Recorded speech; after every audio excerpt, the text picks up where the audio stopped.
going, everybody? Welcome, Level M Diecast. We do have ourselves a little mini GT Monday today. Not a very big mix of releases, but just a few things just to keep the additions flowing. I do have this Kaido and Sons pack, number 142. A couple diecast figures in there. Kind of an interesting setup. Normally don't do much with the figures and stuff, but my mini GT Kaido house / dealer guy hooked me up with those. His name's Jason. Appreciate that. Thank you very much. We're going to kick this off with our Lancia Stratos. This is the HF Stradale. This is the Galeo Fly. It's a ridiculous name for these colors. They're just ridiculous. Number 771. Another one that's not going to be particularly popular or particularly, impressive as far as mini GT releases, but for ultra completists like myself, you got to get all the releases. So we'll get this guy out of there. There is the box. Nothing fancy on the box. Looks decent. Again, number 771. We'll slide him out. Of course, he does come with that nice little side mirror on the side, which is decent. It's a little added on mirror.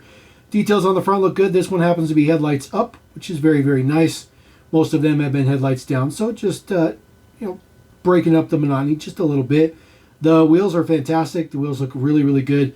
Prints are good. This is an extra piece added on the top, which looks good.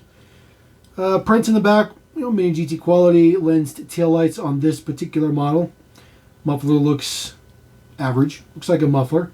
Of course, it does say Lancia on the back and does say Stratos with a very, very super small fine print. Of course, the louvered back window looks good as well. Other than that, just pretty straightforward details. And then there is your base deets.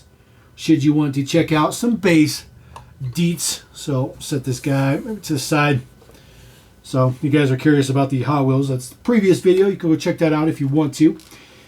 Number 764. This is a brand spanking new casting BMW M3 Competition Touring. Though this is not the very first release of this particular casting. I do think we've gotten this casting once. I do struggle sometimes. I have well over 600 mini GTs, so sometimes I do forget what I have rolling through, but I'm fairly certain that we've seen this casting before, but it is new for this year.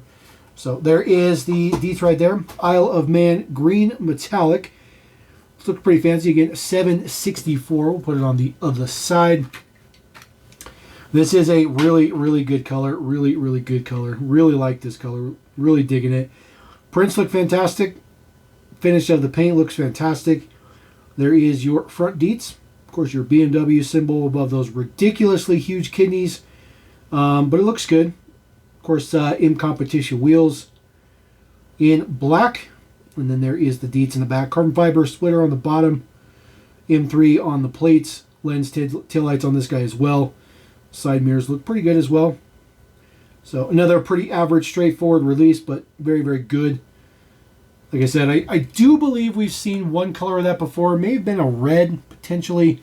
But it's been a little bit if we have. I'm pretty sure, though, we've seen that particular one, that casting before. 783, this is a new casting as well. This is your 750S Spider, McLaren 750S. So we have seen a hardtop, I think, 750S as well. I think that one was in red. These releases got kind of spread a little bit, and then they kind of hit pretty hard. There's some other stuff being released currently that hopefully I can get my hands on, including that new Ducati motorcycle.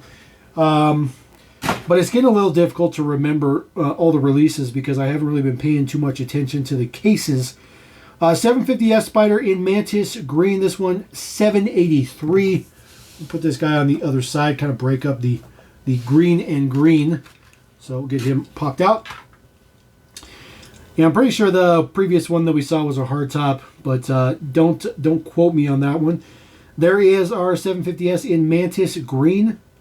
It's a relatively heavy casting for some reason. This one just feels a little bit heavier than the BMW did, and certainly it's heavier than the Stratos, but that's because it's also a bigger casting. Of course, details look pretty good. There is your McLaren symbol right there on the hood. The wheels are especially nice. I do like the wheels on this one particularly. They look very, very good. Details on the back. Those are just painted tail lights, but that's fine. It's necessary. But details look very, very good. Of course, the interior looks good. Lots of good details on the interior. And then there are some clear bits up here. So that's not part of the casting. It's actually clear. You can actually see through it, which is good. It's a really cool detail. And then, of course, side mirrors on there. These ones are hard fixed. So don't bump those into anything. And then, of course, base deets. You know, because typically MiniGT side mirrors are relatively soft. You can kind of bump them a little bit and they're fine. Those ones are completely rock solid. Don't bump those on anything. All right, next one up, number 747. It is a Boeing Jumbo Jet. No, I'm just kidding. This is the Lamborghini Urus Performante in Grigio Nimbus. Grigio Nimbus? I don't have the right Italian accent to pronounce that name. But we're just going to call it silver here in the U.S. because we are lazy with our speech in the U.S. We start. It's a common thing. It's a known thing. Lots of slang, lots of slander, that type of stuff. There is the box art.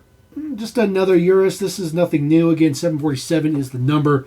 This one's been out for quite some time. The Performante is like the newer version. We did get the regular Urus as well, the Urus, but this one, it looks okay. It looks okay. I would be a little bit more biased because it's silver, but overall, it's just average.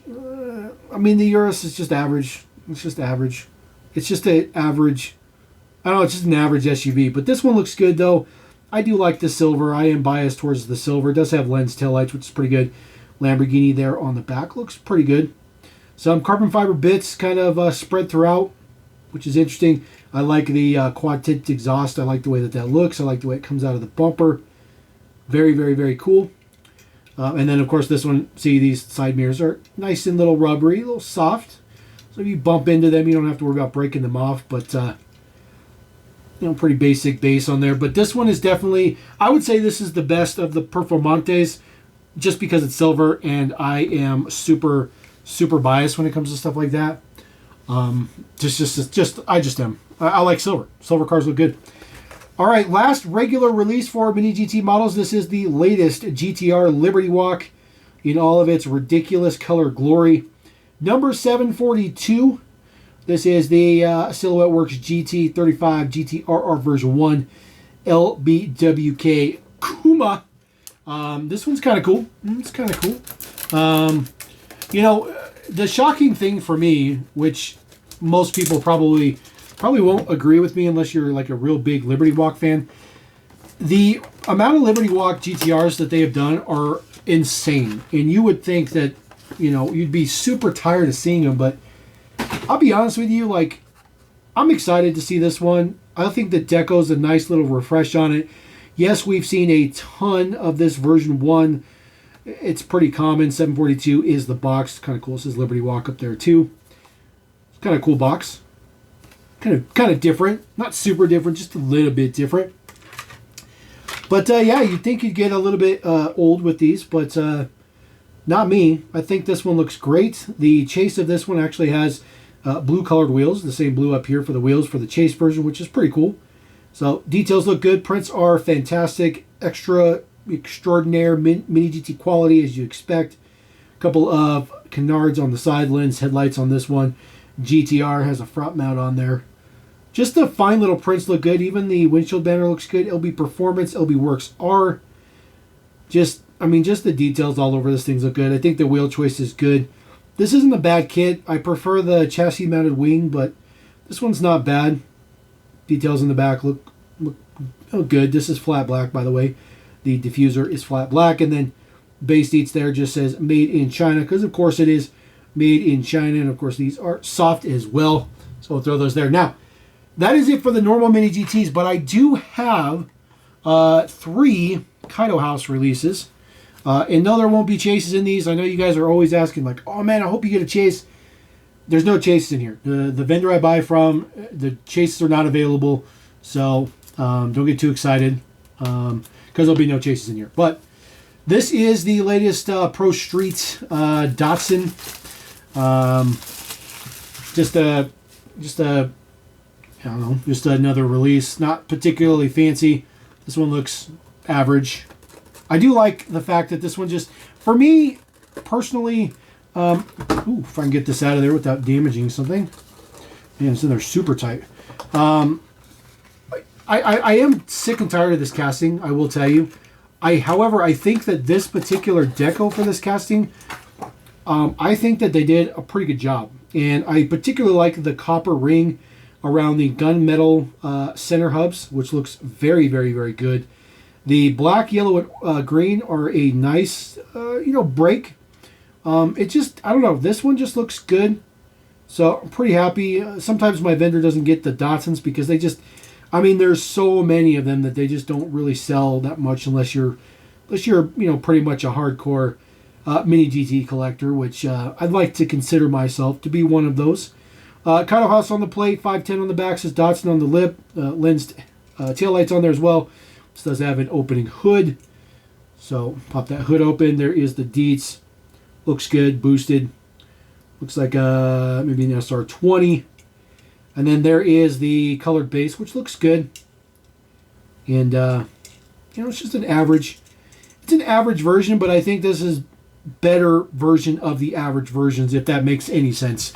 It's just, there's just so many 510s and so many Datsuns that it's just, I really don't know what deco they could put on it that would really be exciting.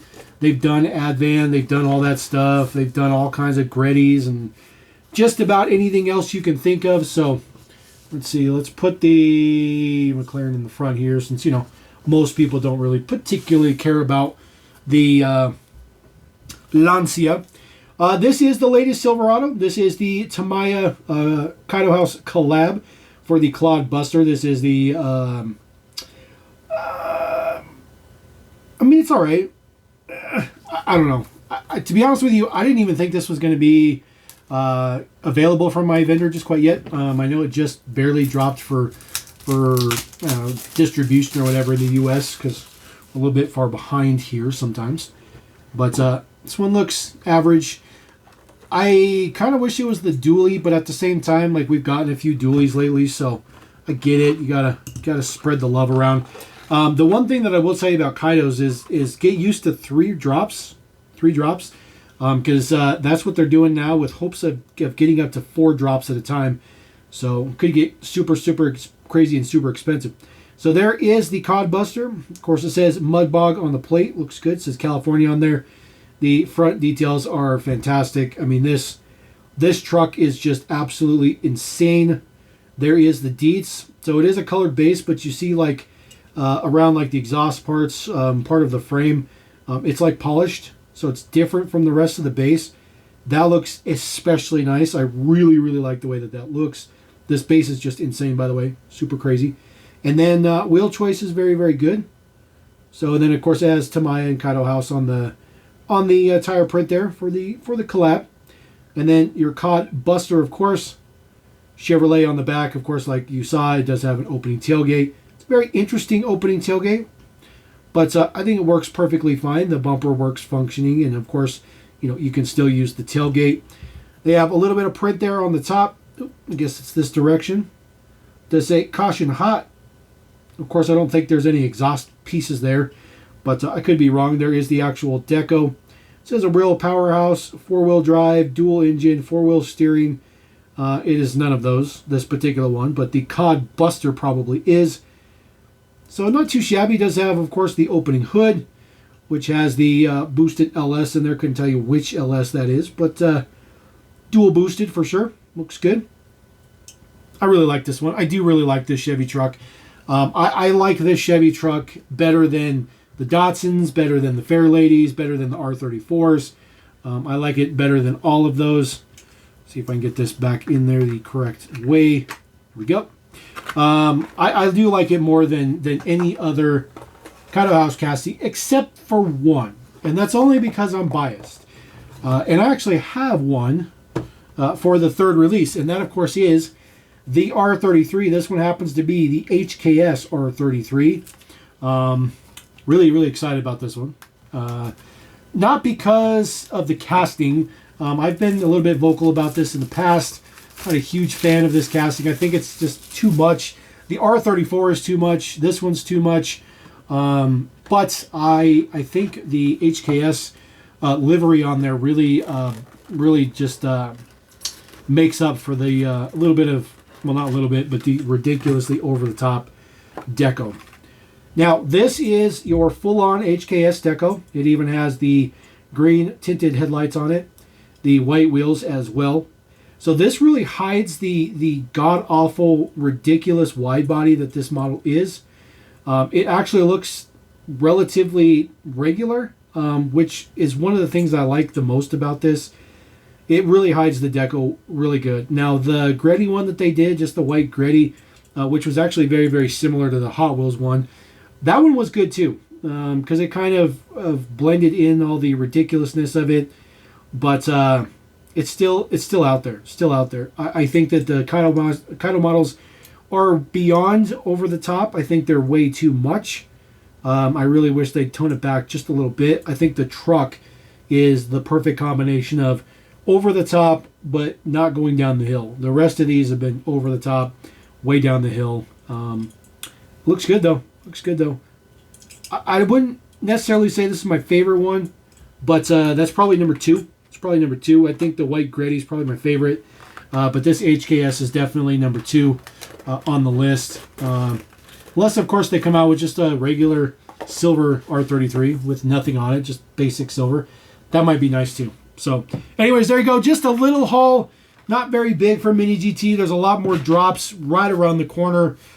Just kind of putting them together as I get them. They're really, really spread out with their releases. There's a Ducati motorcycle out. Also, the blue Ruvelto Lamborghini is also out. And then, of course, there's another batch that was just recently released about 2 weeks ago. So we should be seeing those in the U.S. literally any day. But anyways, we're going to roll out. Let me know what you guys think about those. Let me know what you think about MiniGT videos. Dropping them on here as much as I can. I do consider myself a massive MiniGT fan. I know my videos don't do that great with them, but maybe Chew Glenn will see those someday, and maybe he'll reach out to me. Who knows? LMD. Peace!